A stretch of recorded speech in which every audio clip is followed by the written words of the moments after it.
So what? We don't do the national budget because mas importante ABS. We don't do the Taal relief kasi mas importante ABS. Bakit ang Channel 5 at Channel 7 wala masyadong reklamo? Halos wala nga eh. At na-approve ka agad. So wag nyo isisi sa amin bakit mabilis sila. Tignan nyo bakit yung sa inyo naiipit. Baka naman may kasalanan din kayo. Diba? 2019 election. How many shows did you have on the case of me and Lani? 4, no? You only invited us once. 3 times kalaban namin. So walang bias kayo doon. Media can make or break political careers. And in 2010 and 2016, yan ang allegation sa ABS-CBN. Na nakialam kayo kung sinong gusto nyo maging presidente. Sa akin personal opinion ko, kung kinumpare mo yung hearing natin sa Senate, nagpila kung gaano kagaling ng ABS-CBN eh. Remember, your franchise was pending between the 16th Congress since 2014. For 2 years, once lang sila nag-hearing. Panahon ni President Aquino yon. Okay? Liberal ang majority nun.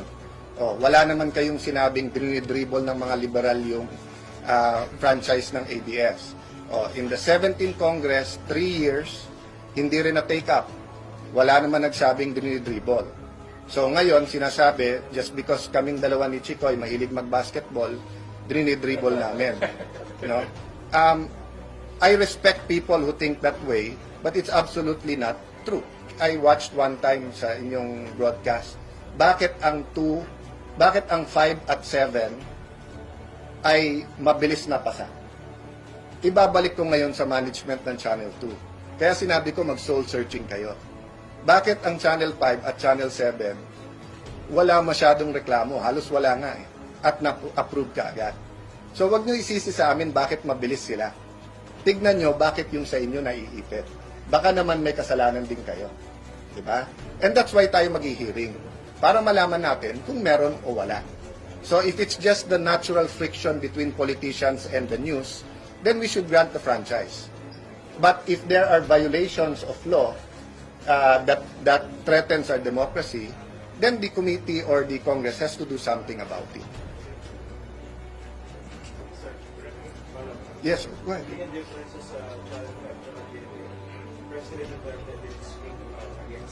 Yes, why didn't he speak out?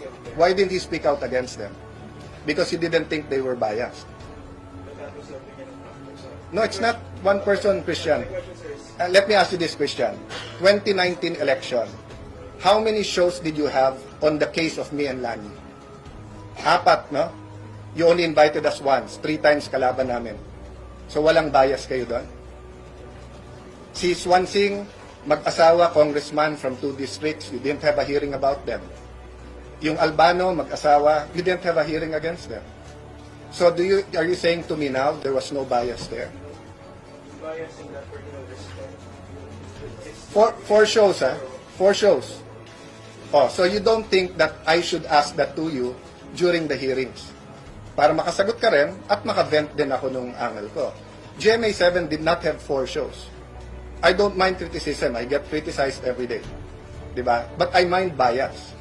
Because media can make or break political careers. But media should be neutral.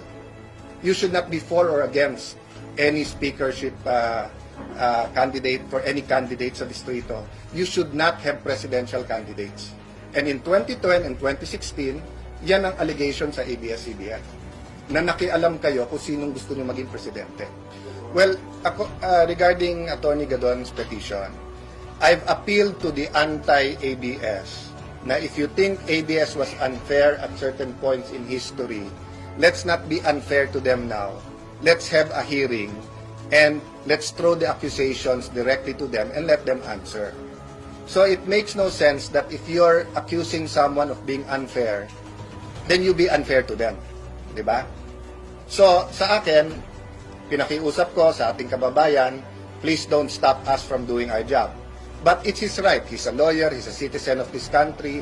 He didn't take my advice. Gusto niyang masara kagad ang ABS. But until the Supreme Court tells us that we should stop, and I don't think they will, because it's part of our congressional responsibilities and duties and constitutional mandate to look into and grant franchises, no? So, siyempre, pag sinabi ng Supreme Court na bawal yung ginawa ng Congress, ibang usapan yon. But until that point in time, Attorney Gadon has one opinion of in 110 million Filipinos, and we don't share his opinion. Anong suggestion ko, interviewin nyo sila in the next few days.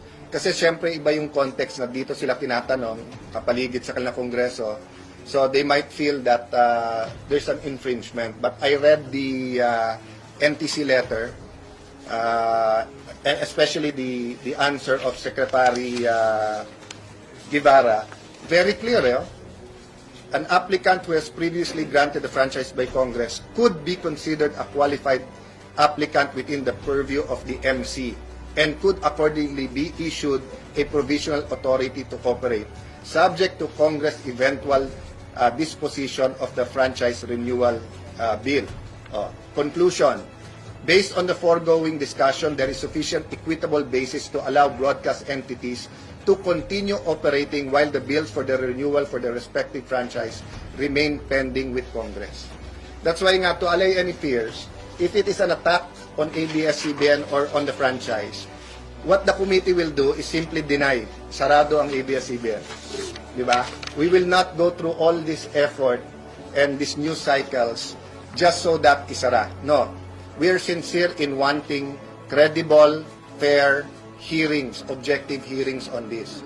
So personally, I don't see any reason for ABS to stop broadcasting when we go on break or when the franchise expires, no? Until may final disposition nila, meaning granted o hindi granted yung bagong franchise.